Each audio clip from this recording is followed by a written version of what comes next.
Want to switch to another account on your Snapchat app, but not sure how? We're here to help. I'm Jessica, and in this video, I'll show you how to switch between multiple Snapchat accounts. Now let's get started.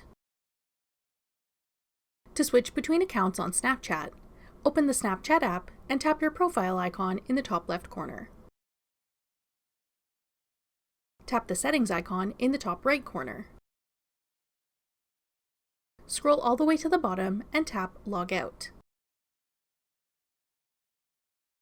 Tap Log Out in the pop-up to confirm. Now tap Use Other Account. Log in to the other Snapchat account you want to switch to.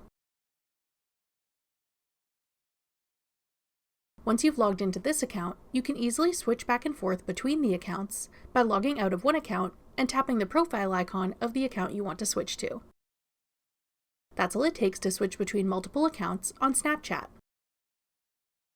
Want to create a public Snapchat profile?